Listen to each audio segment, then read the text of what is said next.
Hey folks, Bethany Service here. I'm going to take you through how to create and share a lesson using Nearpod. So when you go to nearpod.com, you will create a free account and you use your school account. So that way it knows you're a teacher. And so I did, and I joined, and here's the lesson that I created for this tutorial. And so basically, when you create lessons, it's like a PowerPoint on steroids. You can upload your own files that maybe you've already created somewhere else, like PowerPoint or in your Google Slides or anything like that. Or you can add slides and choose from the myriad of features that Nearpod offers. And so I chose open-ended question for this one as a bell ringer, and I'm asking students, what do you already know about parts of the staff? And then I have my agenda. I always like to let students know what we're doing. And then for the treble clef staff, or for the treble clef slide, I clicked on it and I wanted to make it a draw it slide. So I convert it to a draw it and converts it. So here it is converted to a draw it. And so then I added the instructions, watch the video and draw the treble clef 4 times. And then I added the video.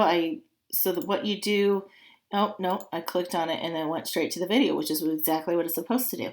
So it'll give you an option, to add a web feature. And so then you copy and paste that video into there.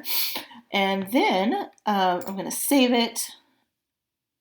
And so I want to take you through this feature.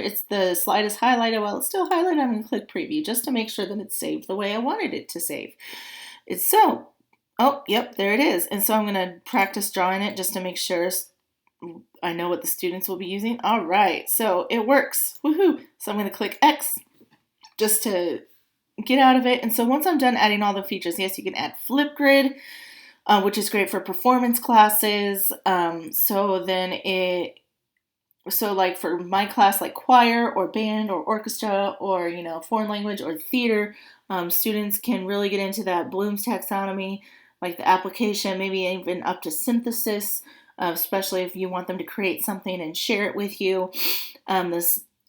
And so with all these features, this is definitely on the Samer model. It falls into the augmentation category because it replaces the technology or the regular face-to-face technology, but it definitely just enhances the lesson so much that you couldn't do with face-to-face features. And so it could even go, I would dare to say, the level above that, but definitely augmentation as far as Samer, and then possibly up to synthesis as far as Bloom's goes. This is great so click save and exit. This is great for instant formative assessments, collaboration. You can use collaboration boards. You can link Flipgrids to a Nearpod, for those performance classes, like I said, or really, PE would be good if you need to see the students doing a certain exercise or whatnot. And then, so there are different ways that you can share this. After it's done saving, so the live participation plus Zoom, and the live participation, that's for synchronous learning. The plus Zoom, it creates a whole new meeting. And so if you have a designated classroom meeting, or classroom meeting link, then I wouldn't suggest this.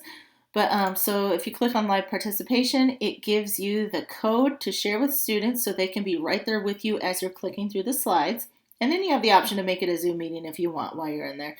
But I don't want that. So I'm going to use this as an asynchronous lesson for maybe a student that missed a lesson.